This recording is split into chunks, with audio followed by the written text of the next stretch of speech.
Dalam episode sebelumnya setelah Xiao Yan sampai di Paviliun Bintang Jatuh dan bertemu dengan Sang Guru, dan menceritakan mengenai fragmen peta terakhir untuk Purifi Demonic Lotus Flame telah diperoleh. Seketika wajah Xiao Yan dipenuhi dengan kejutan. Api Lotus Iblis yang memurnikan api surgawi yang selalu dia impikan itu peringkat ketiga di Heavenly Flame Ranking, yang membuktikan betapa kuatnya itu. Dengan kekuatan Xiao Yan saat ini, dia bisa naik ke puncak kelas Douzun dengan bisa begitu mudah jika dia menelan dan memperbaikinya. Yao Lao tanpa daya menggelengkan kepalanya, menuangkan air dingin ke Xiao Yan. Dia berkata, api Lotus Iblis yang memurnikan menggunakan api surgawi yang sangat misterius. Bahkan saya sendiri belum pernah melihatnya. Sudah merupakan berkat besar bahwa Xiao Yan dapat mendapatkan 3 fragmen peta, namun tidaklah mudah untuk mendapatkan fragmen peta terakhir. Lalu apa kabar baik yang guru sebutkan? Xiao Yan terkejut sebelum menjadi sedikit depresi. Bahkan suaranya menjadi sedikit lemah. Kami belum mendapatkan fragmen peta final, tetapi kami telah mendengar berita terkait hal itu.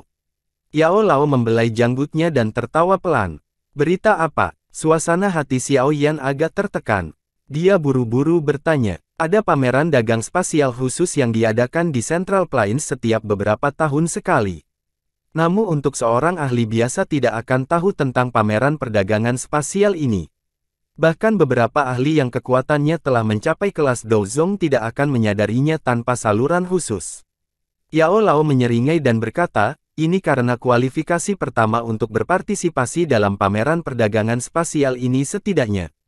Kekuatan seseorang harus setidaknya mencapai puncak kelas Douzong, dengan kata lain, sebagian besar dari mereka yang dapat berpartisipasi adalah ahli tingkat atas sejati di benua ini. Pameran dagang spasial ini membutuhkan satu untuk setidaknya berada di puncak kelas Douzong. Xiao Yan tanpa sadar terkejut ketika dia mendengar informasi ini. Setelah itu, menamparkan mulutnya. Kualifikasi masuk untuk pameran dagang ini memang sedikit menakutkan.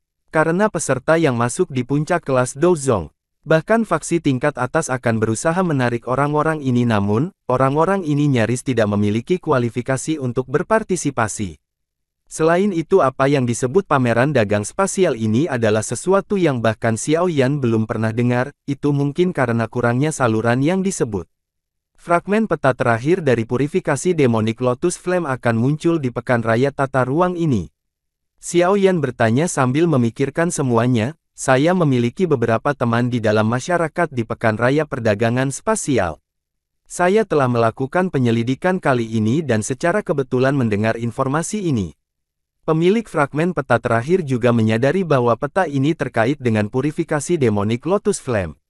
Namun, ia berencana menggunakannya untuk menukar hal-hal lain karena ia hanya memiliki 1 fragmen. Kata Yao Lao. Karena dia sadar bahwa peta ini terkait dengan benda langka seperti Purifikasi Demonic Lotus Flame, kemungkinan hadiah untuk ditukar dengan itu akan sangat besar. Xiao Yan menyuarakan pikirannya. Ketika dia mendapatkan fragmen peta di masa lalu, orang-orang yang mendapatkannya dari itu sama sekali tidak menyadari maknanya. Oleh karena itu, Xiao Yan telah memperoleh keuntungan besar. Kali ini seseorang mengenalinya, membuatnya lebih sulit untuk mendapatkannya. Namun tidak ada pilihan lain.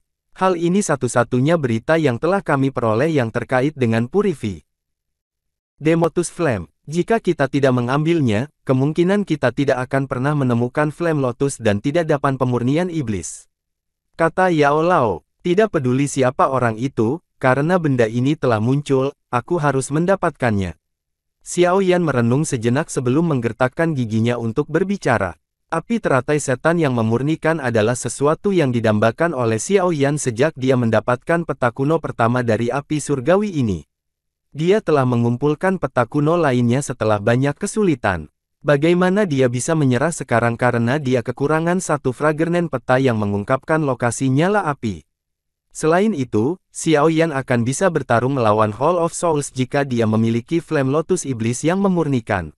Dia bisa membunuh Tianzun ke-9 apapun dan karakter top lainnya dengan 1 tamparan.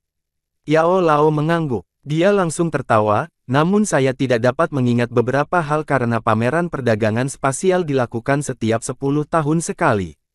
Cukup banyak harta misterius muncul, bahkan mungkin untuk menemukan kelas Tian Dou Skill.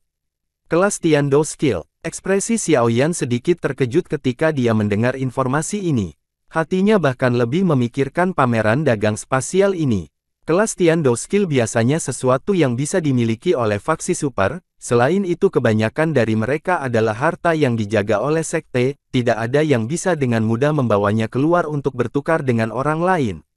Salah satu contoh adalah palem penciptaan surga besar yang diperoleh Xiao Yan. Jika dia tidak beruntung, dia tidak akan mendapatkannya. Berapa lama lagi sampai pameran perdagangan spasial dimulai? Xiao Yan mengerutkan kening dan bertanya. Masih kurang dari setahun. Yao Lao menghitung waktu dan menjawab. Itu tidak akan lama. Xiao Yan merajut alisnya lebih erat. Dia saat ini tidak bisa membantu tetapi ingin menemukan orang yang memiliki peta kuno terakhir. Terlepas dari metode apa yang harus ia gunakan, ia perlu mendapatkan peta kuno itu, tidak ada pilihan. Jika Xiao Yan dengan cemas membutuhkan api surgawi, Anda dapat melihat apakah ada berita api surgawi lainnya atau mungkin merebutnya dari mereka yang memilikinya.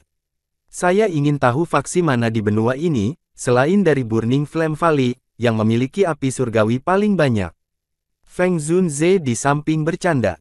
Xiao Yan tersenyum pahit. Bagaimana bisa begitu mudah menemukan sesuatu seperti api surgawi? Faksi dengan api surgawi paling di dunia ini kemungkinan adalah klan Yan. Yao Lao tersenyum dan tiba-tiba memberitahu mereka. Mengenai klan Yan, Xiao Yan kaget ketika dia mendengar jawaban ini. Fraksi apa ini? Kenapa dia tidak pernah mendengarnya?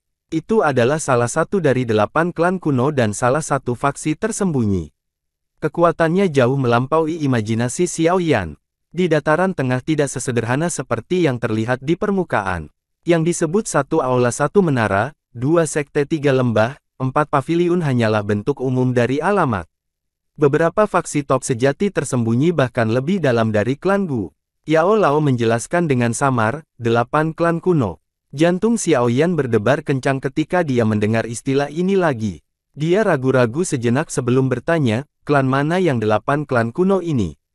Yao Lao terdiam sesaat. Baru kemudian dia menjawab, klan Gu dan klan Hun jiwa milik 8 klan kuno. Selain 2 klan itu, masih ada 5 klan lain yang masih ada. Mereka adalah klan Yan, klan Yao, klan Si, klan Lei, dan klan Ling. Xiao Yan tanpa sadar menghirup udara dingin yang lembut ketika dia mendengar nama-nama yang belum dia dengar sebelumnya. Dunia ini memang melebihi harapannya. Awalnya, dia berpikir bahwa Hall of Souls adalah yang terkuat. Tidak terduga bahwa mereka hanyalah salah satu dari apa yang disebut 8 klan kuno. Sepertinya hanya ada 7 klan. Xiao Yan terdiam sesaat sebelum tiba-tiba bertanya. Yao Lao menatap Xiao Yan. Sesaat kemudian, dia berkata, masih ada 1 klan kuno yang telah ditinggalkan, klan Xiao, yang merupakan keluarga Xiao Anda saat ini. Xiao Yan perlahan menghembuskan napas. Seolah-olah dia ingin menghembuskan banyak gangguan di dalam hatinya. Dia tidak pernah membayangkan bahwa klan Xiao, yang terletak di sudut dan hanya bertahan di kota tingkat kedua dalam Kekaisaran Jiama, memiliki asal legendaris yang bahkan dia tidak bisa bayangkan.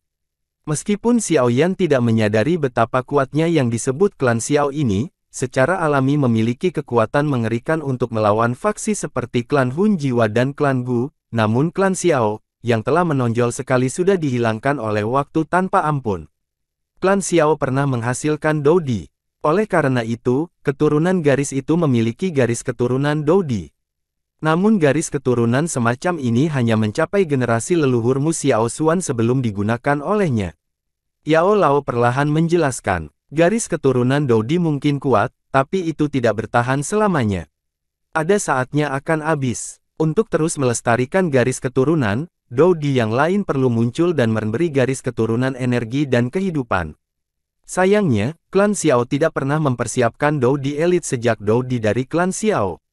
Yang terkuat hanyalah leluhur Anda Xiao Xuan. Demikian pula, tindakannya mempertaruhkan semuanya, memasukkan segalanya, masih belum cukup untuk menyelamatkan klan yang menurun, dan sekarang yang disebut garis keturunan Doudi dari klan Xiao telah sia-sia. Saya tidak pernah merasakan garis keturunan Doudi sekecil apapun di tubuh Xiao Yan setelah bertahun-tahun. Mungkin Xiao Yan juga harus sadar akan hal ini. Xiao Yan mengangguk pelan. Selama tahun-tahun pelatihan ini, Dia mengandalkan dirinya sendiri selama hidup kritis dan saat kematian akan menjempunya, garis keturunan Dou-Di-nya sama sekali tidak berguna, tidak perlu merasakan beban di hatimu karena kamu tidak membutuhkan garis keturunan Dou-Di dengan kekuatanmu. Guru percaya bahwa cepat atau lambat Xiao Yan akan melahirkan kembali garis keturunan Dou-Di yang ditinggalkan dari klan Xiao. Yao Lao menepuk pundak Xiao Yan dan berbicara dengan mata lembut. Xiao Yan sedikit tersenyum. Apa yang bisa dilakukan garis keturunan Dou-Di?